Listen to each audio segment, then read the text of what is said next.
If you've been paying attention to Ripple and R3 for a long time, you know that they have a long past, and these two have been together for a long time. In this movie, I'll show you why a company like Ripple doesn't have to worry about R3 competitors.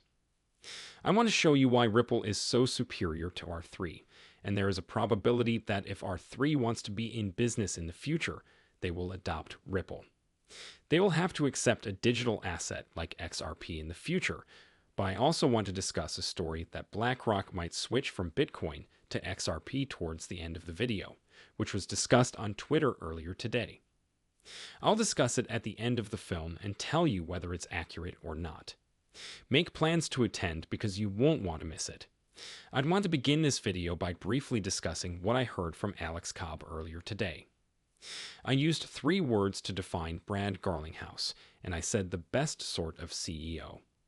I truly believe that Brad Garlinghouse is one of the best CEOs in the world and by far the best CDO in the cryptocurrency business. Many people in the XRP community and the Bitcoin Maxis community have been mean to him, but this movie will show you that Brad Garlinghouse has been killing it as CEO of Ripple. Many Bitcoin companies are going out of business right now. They are laying off employees and attempting to restructure their business strategies to survive. Ripple is one of the few companies that has performed well throughout the downturn market. The SEC prosecuted them, and they were forced to pay $200 million to settle. Nonetheless, they continue to hire individuals at an alarming rate. Right and annihilating corporations like it's nothing. Brad Garlinghouse has done an excellent job as Ripple's CEO, and I believe he is underappreciated for some of the things he has said. The past has produced some controversy, but I believe people forget that Brad Garlinghouse cannot look into the future. He is working hard to make Ripple a viable and successful firm, as well as to keep XRP as a crucial technology in all of Ripple's products. I haven't heard anything that makes me worried about Brad Garlinghouse since I invested in Ripple or XRP.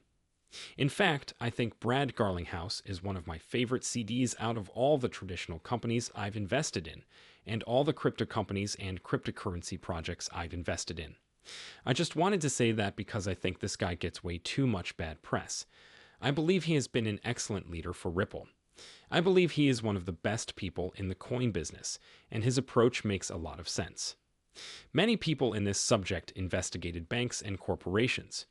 Brad Garlinghouse is one of the few persons in control of Ripple who has been able to collaborate with these institutions and the people who have all the money, even though many people want to get rid of these places. Brad Garlinghouse recognized that the real money and the real opportunity to create a business was to work with these organizations and assist them in transitioning their legacy enterprises to a future where blockchain technology would be the standard. I think that was one of the smartest things anyone could have done, and I wanted to do this quick piece to congratulate Brad Garlinghouse because I don't think he gets enough credit. So now I want to move on and talk about something pretty interesting, and R3 has been one of Ripple's biggest rivals for those who don't know. They are doing things on the market with CBCs and foreign payments that are quite similar to what Ripple is doing. The only difference is that R3 wants to do it in an organized manner. They are not using any local tokens. They do not have XRP or any digital money. And this is what distinguishes Ripple from R3. People who dislike Ripple and XRP have been saying for a long time that Ripple will eventually be defeated. Have the best connections and are the most traditional. Businesses do not require digital assets. In any case, all they care about is the technology that R3 can provide for them. I saw this earlier today and thought it was interesting. It's critical to understand that we recently learned that R3 is laying off a large number of employees and that things don't appear to be going well for them right now. I'm telling you this because it's just one more evidence of how well Ripple is managed. Ripple and R3 compete for many of the same users, but it doesn't appear to be a fair fight. R3 competes in the same way that their advertisements do, with rippling effects for many of the same customers, but it doesn't appear that they'll be getting many of these tasks if R3 are desperately attempting to reduce employees right now. Now, to save money, it appears that they are following the lead of the rest of the cryptocurrency industry. This only demonstrates Ripple's excellent work. To eliminate jobs, their main competitor, on the other hand, is hiring at an unprecedented rate, but they are also buying out firms left and right. Ripple has so much money that they are buying up the players we are leaving at the same time as someone like us is fighting to stay alive. This is critical since many people believe that Ripple and XRP will fail due to our three companies. We're making decisions based on real-time data. R3 appears to be nothing near as good as a firm like Ripple. I was thinking earlier today that Ripple might acquire R3. I believe this would be an exciting purchase for Ripple given that the CBC market is essentially split between two players. Right now, it's R3 and Ripple, so if Ripple could come in and buy R3 for a low price, it could wind up with a monopoly on the entire market. This is something I'd want to see Ripple perform. Ripple would be buying out the competition and getting rid of the one individual who many people say is Ripple's true rival presently. I don't believe R3 were ever a true competitor to Ripple because their offering had a major flaw. There is no neutral cash, and they weren't using any decentralized assets to make their goods truly work the way Ripple did. Their R3 was just a centralized system about things that already existed in the world. This is why Blackrock may want to shift its focus away from Bitcoin and toward XRP. If you've been following the cryptocurrency industry for a while now, and you're aware that Blackrock has been talking about wanting to get more involved in the Bitcoin market. Everywhere they put a Bitcoin ETF, and in general, their CEOs have said that Bitcoin is a good commodity in this day and age. Now, the item that was published earlier today came from investing.com, which is a fairly respectable source. It's not like the phony news sites we've seen in the past. I see it all the time on Twitter, but the story still says at the end that it's only a rumor, so I'm not sure how serious it is. Seriously, why do I braid out if I'm repeating the story with little truth, even though it's only a report, and I think it makes a lot of sense. Many individuals are unaware of this. However, the person in charge of BlackRock's digital asset plan used to be in a band called Ripple, and we also know that BlackRock places a high value on ESG, which Bitcoin strongly opposes.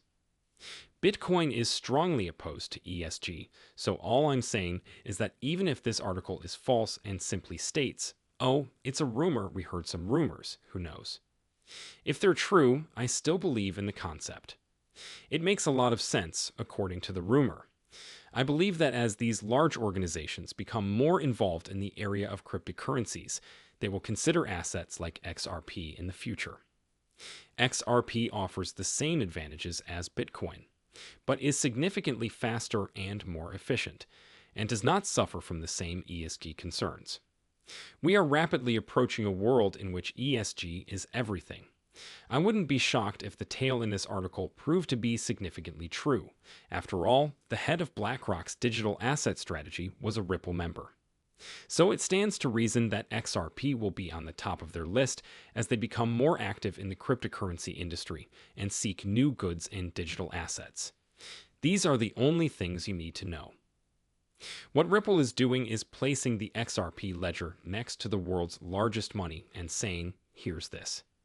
You can add this decentralized carbon-neutral asset to your payment stack and investing portfolios to earn a market return that is not dependent on anything else. This, I believe, will be very beneficial in the future.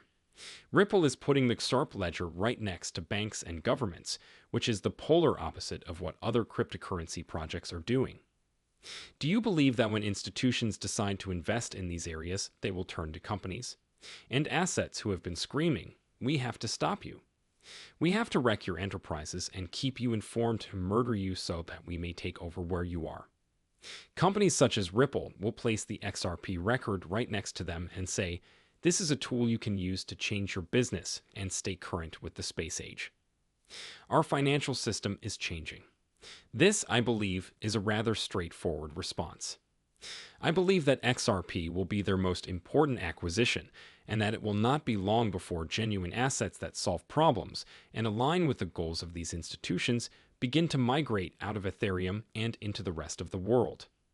This will occur as soon as we have clearer laws and these huge money managers become more interested in this. Even though I didn't know much about the story, I was intrigued by this painting. I was nonetheless intrigued by the underlying concept. I believe it is a story that will be told in the future. Anyway, I hope you like this update.